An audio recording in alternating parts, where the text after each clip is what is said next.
কিছুদিন আগে আমি একটা পার্সেল রিসিভ করেছিলাম আর এটা ছিল দা ইন্দাস ভ্যালির প্রোডাক্ট। তো চলো আনবক্সিং করে নিই কি কি আছে। দেখো একদম মানে উপর দিয়ে টেনে টেনে ছেড়ে নিয়েছি আর এখানে হচ্ছে আলাদিনের খাজানার মতন বেরোচ্ছে। এখানে হচ্ছে সব আয়রন প্রোডাক্ট নিয়েছিলাম আর এটা হচ্ছে আয়রনের একটা কড়াই আর এটা ছিল টোটালি একটা কুকিং সেট, মানে রান্না করতে যা যা লাগে টোটালটাই কিন্তু আয়রনের ছিল। এখানে ছিল একটা তরকা প্যান আর ছিল ফ্রাই প্যান। আর এখানে দেখো এই যে ফ্রাই প্যানটা আমি খুলছি, এটা কিন্তু যথেষ্ট মানে তুমি অনায়াসে কিন্তু যা খুশি ভাজাভুজি করতে পারবে। আর এখানে নিয়ে নিয়েছি একটা তাওয়া, রুটি হোক বা সামনে হচ্ছে পিঠের টাইম আসছে, তো এখানে কিন্তু ভালো পিঠে ভাজা যাবে। আর এগুলো দেখেছো সুন্দর কিন্তু প্যাকেজিং করা আছে। তো ভাবলাম নিয়েছি যখন চলো রান্না শুরু করা যাক। আর লোহার কড়াইয়ের জন্য বেস্ট রান্না হচ্ছে কড়াই চিকেন। তো এখানে দেখো আমি লোহার কড়াইটা নিয়ে নিয়েছি আর এটা কিন্তু দেখতে পাচ্ছ খুব তাড়াতাড়ি কিন্তু হিট হয়ে যায়। আর এখানে দিয়ে দিচ্ছি সর্ষের তেল, আর যেটা বললাম দেখো দেওয়ার সাথে সাথে কিন্তু তেল খুব তাড়াতাড়ি গরম হয়ে গেছে। আর এই আয়রন প্রোডাক্ট ইউজ করার কারণগুলো একটু বলে দিই।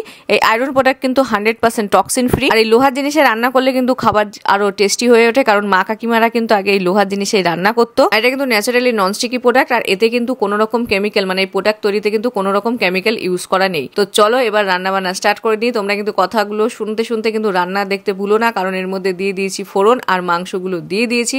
মাংসগুলো দিয়ে এবার একটু নাড়াচাড়া করে নেবো।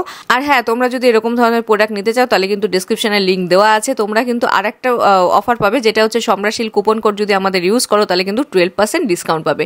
তো যাই হোক, এখানে দেখো মাংসটা আমি একটু হালকা করে ভাজা ভাজা করে নিয়েছি আর এখানে গোটা গোটা টমেটো মানে হাফ হাফ করে দিয়ে দিয়েছি, কারণ কড়াই চিকেন রান্নায় কিন্তু কোনো ঝামেলা নেই, একদম ইজি। আর এখানে দেখো সেই তরকা প্যানটা যে নিয়ে নিয়েছি খুব সুবিধা হয়েছে। এখানে কিন্তু মশলাগুলো আমি আলাদাভাবে এখানে ভেজে নিচ্ছি। এখানে নিয়েছি জিরে, ধনিয়া, তারপর গোলমরিচ, গোটা গোলমরিচ আর নিয়ে নিয়েছি এলাচ। আর এখানে দেখো আর নিয়ে নিয়েছিলাম কয়েক দানা মৌরি, ঠান্ডা করে নিয়েছি। এবার হচ্ছে আমি এটাকে গুঁড়ো করে নিয়েছি আর এটা মিহি গুঁড়ো হবে না। আর এখান দিয়ে দেখো চিকেনে অনেকটা জল বেরিয়েছে, তোমরা কিন্তু ঢাকা দিয়ে দিয়ে চিকেনটা কিন্তু সেদ্ধ করে নেবে।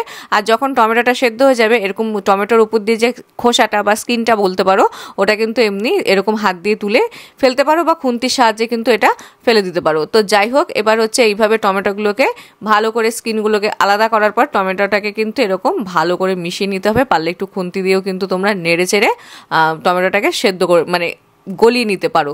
তো যাই হোক, এরপরে এর মধ্যে দিয়ে দিচ্ছি এবার হচ্ছে গুঁড়ো মশলা দেওয়ার পালা। এর মধ্যে চলে যাচ্ছে হলুদ গুঁড়ো আর যাচ্ছে কালারের জন্য কাশ্মীরি রেড চিলি।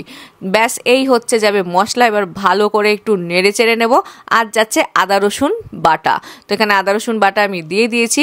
আর বললাম যেটা আয়রনের কড়াতে কিন্তু কড়াই চিকেন কিন্তু খেতে বেশ দুর্দান্ত টেস্টি লাগে। তো ভালো করে নেড়ে চেড়ে নিয়েছি আর দেখো রংখানাও কিন্তু সুন্দর আসছে। তো এইভাবে ঢেকে ঢেকে কিন্তু তোমরা এটা ভালো করে কষিয়ে নেবে। আর কষানো যখন হয়ে যাবে তখন এর মধ্যে দিতে হবে পেঁয়াজ আর ক্যাপসিকাম, যেগুলো কিন্তু আমি ছোট ছোট টুকরো করে কেটে নিয়েছি। তো যেরকম দাও তোমরা চিলি চিকেন বলো, তো সেরকমভাবে কেটে নিতে হবে। আর যে গুঁড়ো মশলাটা আমি করে রেখেছিলাম সেটা কিন্তু ওটা কিন্তু আধ ভাঙাই ছিল, পুরোপুরি কিন্তু মিহি পেস্ট ছিল না। সেই মশলাটাই কিন্তু কড়াই চিকেনের মেন মশলা। তো মশলাটা দিয়ে এবার ভালো করে নেড়ে চেড়ে নিচ্ছি। মাংস দেখো কষানো হয়ে গেছে আর আস্তে আস্তে কালার চেঞ্জ হচ্ছে। এবার দিয়ে দেবো জল। আর এই রান্নাটা কিন্তু মানে কড়াই চিকেন কিন্তু ভাত, রুটি, লুচি, পরোটা সব কিছুর সাথে কিন্তু দুর্দান্ত যাবে। তো এই যে দেখো একদম গামাখা গামাখা হয়ে যাবে, এই জন্য আমি এখানে জল দিয়ে দিলাম, মানে অল্প করে। আর দিয়ে দিলাম ওপর দিয়ে হালকা করে গরম মশলার গুঁড়ো। আর এই যে ভালো করে দেখো একদম গামাখা গামাখা হয়ে গেছে, দেখতেও বেশ ভালো লাগছে। আর টেস্টটাও কিন্তু এই আয়রন কড়াইয়ে দুর্দান্ত এসেছিল। তো তোমরা কিন্তু অবশ্যই কড়াই চিকেন বাড়িতে তৈরি করে খেও। তো চলো, thanks for watching, bye bye.